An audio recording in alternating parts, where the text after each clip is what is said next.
welcome to another video of Mr. Mark Explains History, and today we're gonna talk not really about history, well, a little bit, but also about the present and the future, because we're gonna discuss what's going on right now in Ukraine.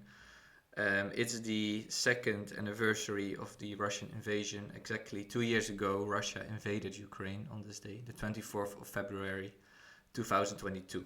So I want to look a little bit about a short recap of the conflict, what has happened so far, where we are right now, and what I think will happen in the future.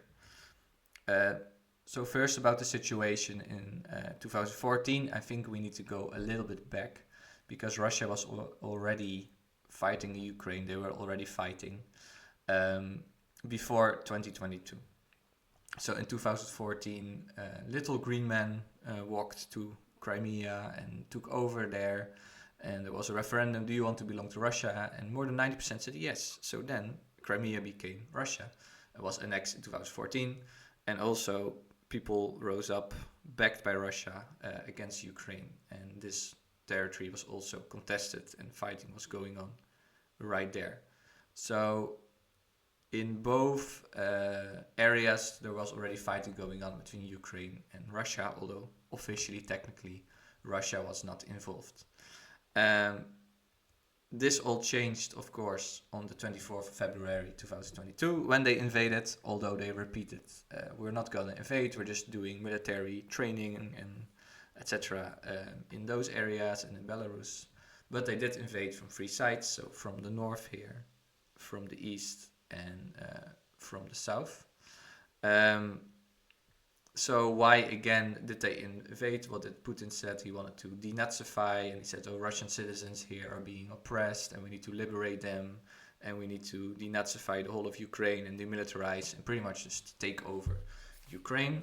And he thought he could do that in a 3-day operation, but that totally failed. There's this famous tank column was stopped here, and Zelensky stayed. This gave a lot of morale and hope to the Ukrainian people. And also Putin underestimated the Ukrainians. He really thought they would welcome the Russians as liberators from these evil Nazis that don't really exist, but that's what they thought. So this did not happen, and the Ukrainians put up a very good fight, and they got inspired even more. And they were defending their country, and in the end, after a couple months, they pushed back the Russians out of this area in the north. Then the front was pretty static for a while, but in the summer and autumn of 2022, the Ukrainians pushed them back a little bit more. Another big success here in the Kharkiv region. This whole area they conquered, and this area they conquered. So this was, I think, for Ukraine the height of the war. They were full of hope. They showed they are capable of conquering land back, of liberating villages and people there, and they were full of morale. Then again, front was static. They hoped to do this big offensive, counteroffensive in June. This unfortunately pretty much failed because the Russians had so much time to put up very good defenses, and the stuff they got from the West was just also not enough. In the end, they didn't conquer anything back. Still, not a lot changes, although the fighting still going on is very heavy, and bombardments of civilian infrastructure in Ukraine also kept going. So Russia still keeps terrorizing the people and still puts up heavy fights over very small cities in ruins, such as Bakhmut, and lately they've conquered Avdiivka. So on the map, not a lot is changing, but there's still a lot of fighting going on right now at the moment. So this is the situation. This is the actual map, how it looks right now. Still a very long front line, still a lot of fighting, but not many changes on the map.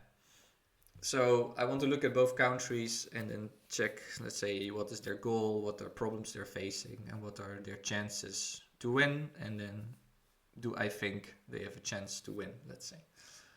So, of course, the goal of Ukraine is to liberate all territory, get everything back that Russia has occupied. But they're facing quite some problems. Problem number one is manpower. They are a smaller country than Russia, and they have a hard time to mobilize enough men to fight. They also lost a lot of men, so it's really hard to just get enough people to put up the fight against Russia, and especially to go on the attack, because that will take way more manpower. They say 3 to 1 you need free Ukrainians from one Russian to have a successful offensive. Also weapons, they're running out of a lot of ammunition, artillery shells, etc. And the West is not able to provide more right now. Also in the US there's some problems with blocking some bills, so they're really running out of men and people to be able to, well, one, defend, and then thinking about conquering more is even bigger, it's really a bridge too far, let's say. So they have to defend for the time being. And the other problem is the Russian defenses. Russia has had loads of time to put up really good defenses and just put mines everywhere. And especially without proper air support, it's really hard to reconquer any land. If you don't have enough men, you don't have the weapons, plus the Russians are defending well, then it's really hard. But there are some chances.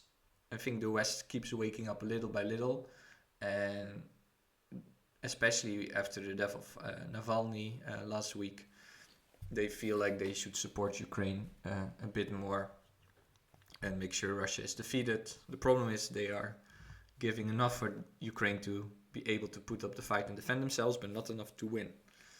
Another chance is if Biden is re-elected, then they are secured of another 4 years of support from the US. If Trump wins, this looks less likely. He is more willing to make a deal with Putin and do, let's say, give up Ukraine pretty much. So they really have to hope that Biden wins. And another opportunity is some problems in Russia.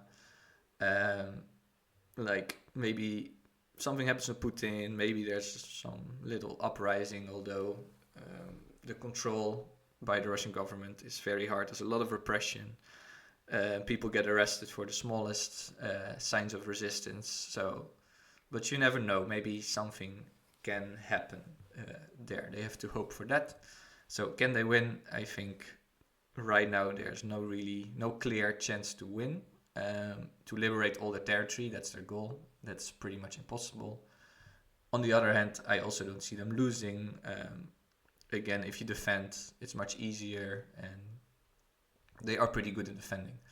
So they cannot win, they cannot lose. Let's look at Russia. Of course, their goal is to conquer Ukraine and to denazify and demilitarize them, etc. That's what they want. Some problems, also manpower. Some people say already 300 to 400,000 Russians have been killed or wounded in Ukraine. That's like a crazy amount of people.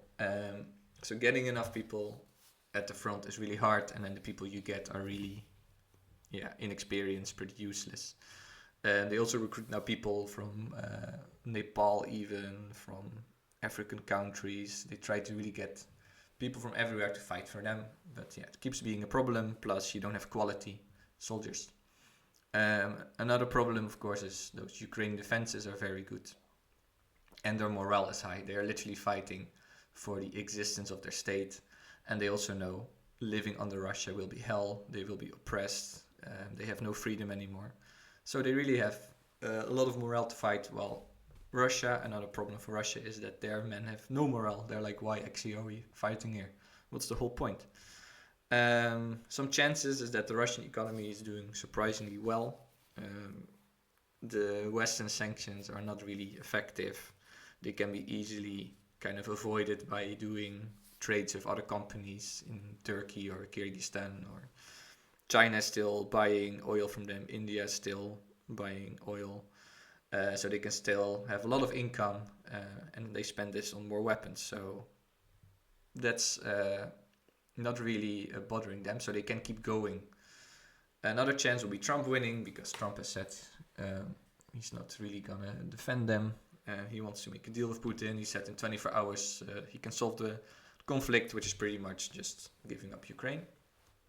And a weaker West would be an issue. So the support for Ukraine in the West is getting less and less. People feel like they're wasting money by giving it to Ukraine.